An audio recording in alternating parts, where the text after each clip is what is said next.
collaboration with Finding Nemo. If my presentation can be uploaded. Right.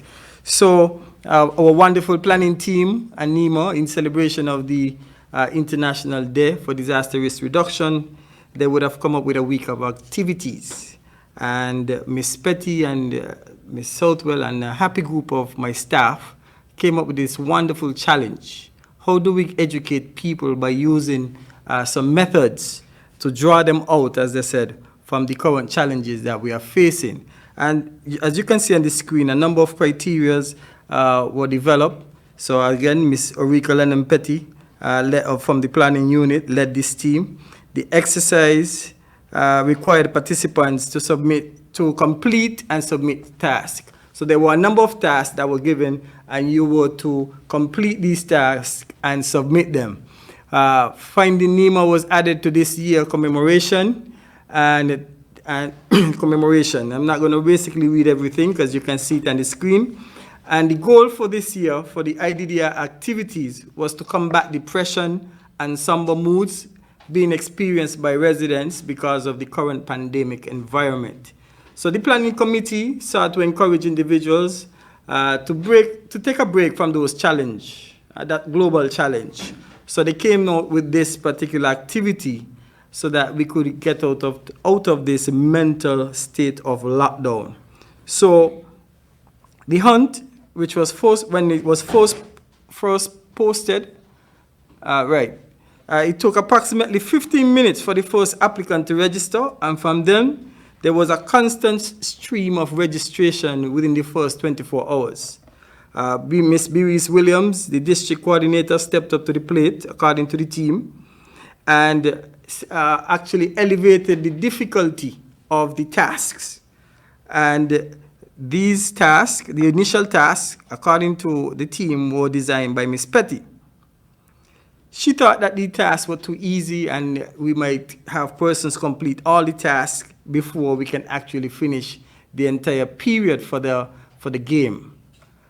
As the task began to flood in, there was a fear that the hunt would be completed in one day. So again, the team became innovative and they created the task, some additional tasks to make the exercise a little longer. So how did we measure the participation and effectiveness of the exercise? The exercise director, Mr. Petty, based upon the responses of many participants, stated that it was tiring but very educational. Some persons stated that I had fun. Some persons stated that I learned something new about Nemo. Persons who took part in the Finding Nemo, we want to say we value your participation and encourage you to continue to adhere to the COVID-19 protocols and to connect with our agency via our various contacts and other social media platforms so that we can actually continue to have that conversation with you as we attempt to build resiliency and continue our comprehensive disaster management strategy. Without further ado, I want to introduce to St. Kitts and Nevis, the region and the world, the winners of Finding Nemo. Who are they? Our first place winner is Miss Sherima Matthew. Sherima Matthew, first place winner of Finding Nemo. She won a tarpaulin, a 20 by 20 tarpaulin, a first aid kit, a small cooler, and we say you cannot drink as yet, and a 50 pack of face masks. Our second place winner, and who we want to congratulate, is Janine Lake. Janine Lake. She also won a 20 by 20 tarpaulin, a flashlight, and a box of 50 face masks. And our third place winner is Danisha Grant. She won a flashlight and again a box of face masks. Ladies and gentlemen, you have your winners being displayed on your screens. Thank you to all the participants who took place in this exercise, and to the winners, we congratulate you.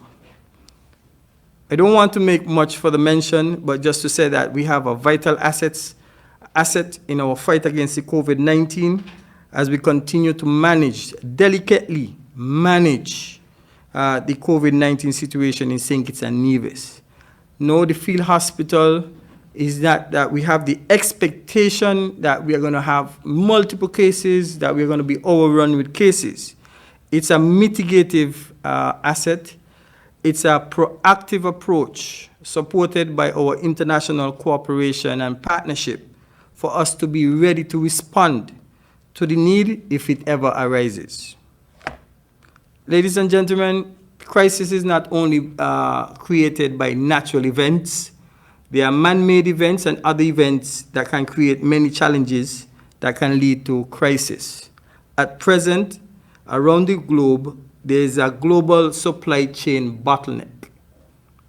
And as the National Disaster Coordinator for the National Emergency Management Agency, I want to advise you to ensure that you manage your resources and supplies that you have at present until the global community finds a solution to this challenge of the supply chain bottleneck. We have seen in the United Kingdom where the government has had to use the state resources such as the military to help with the transportation of supplies for the day-to-day consumption of their citizens.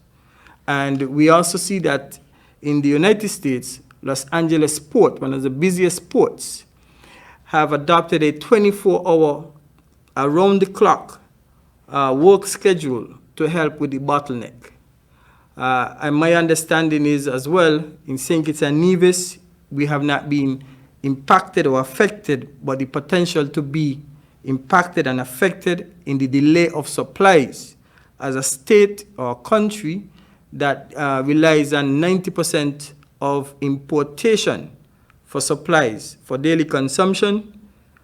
Please exercise caution and please understand in no way, shape, or form this is to create any panic or hysteria. This is about us taking the necessary preventative measures or mitigative measures to be resilient against these global challenges. Over the past few briefings, I have been informing you of the food distribution program. I just want to inform you that it has been completed to date, and food has been distributed to Her Majesty's Prison, the New Horizons, Sadler's Home, Defense Force, Cardin Home, Children's Home, JNF Hospital, School Meal, Early Childhood Development, as well as Addis Place, who you have not seen on the screen. We have also had supplies utilized to create care packages, food care packages for persons who are in quarantine and also isolation. Commendations are in order for the Social Services Department, who continue to provide this support. We have been hearing about the 24-hour quarantine procedure that has just been passed in the new statutory rules and orders. Now, I am not going to go over this again, but I need to bring some clarity to individuals who keep calling and asking about the whole matter and persons who have some doubts. The law is rather clear, and it says that once you receive a negative RT-PCR test, then you will be released. It's just basic and simple as that. I am not going to go into any deeper with it. There are a number of arguments that persons are bringing, but the law is clear that you will be released once you receive a negative RT-PCR test.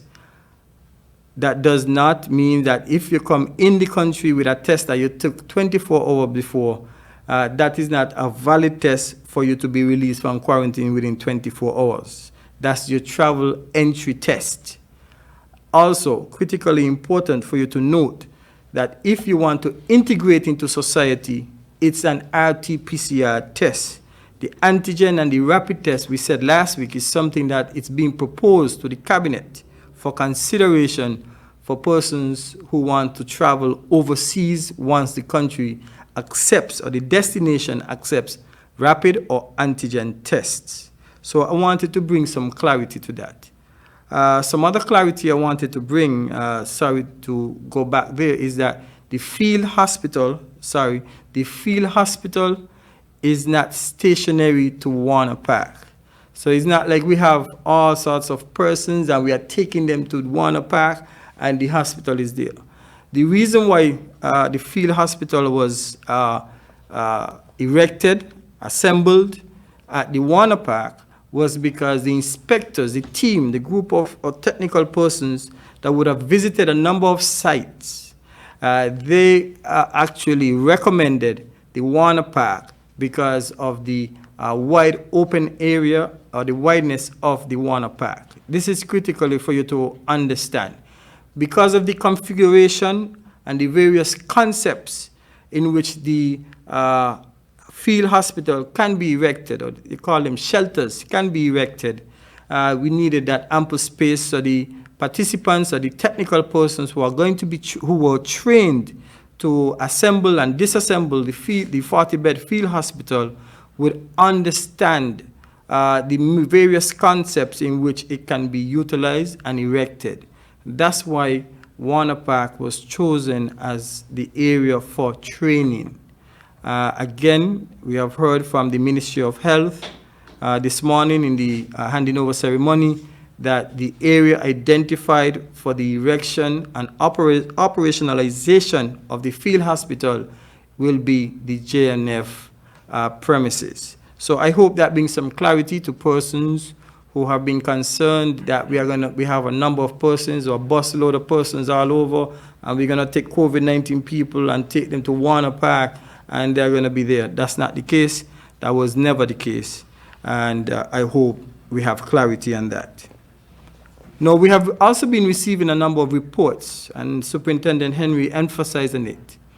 Persons who enter the Federation and they go they go to their homes to quarantine or private home quarantine, whether it be a villa, whether it be an apartment, a single dwelling home, whatever it may be, you are required to go to the JNF hospital from 7 a.m. to 8 a.m. to be tested, and you must travel in a COVID-19 certified taxi. And if you look at your screen, the taxi must display the travel approved seal.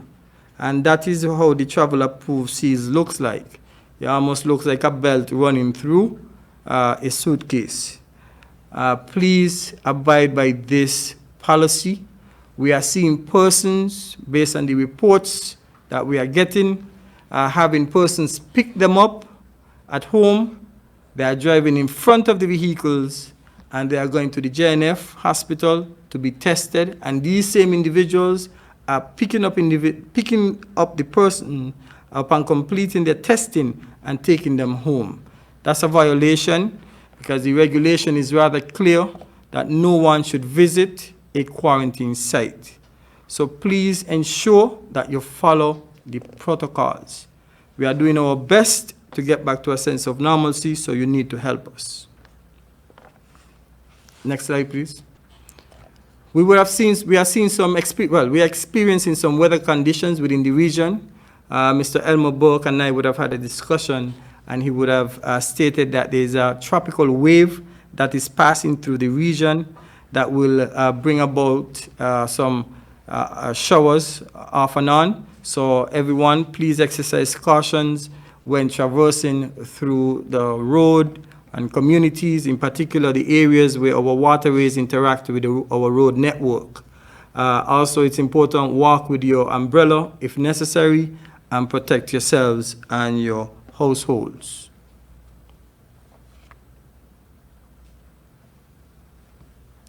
Yes, so that's the weather for the weather forecast for St. Kitts and Nevis.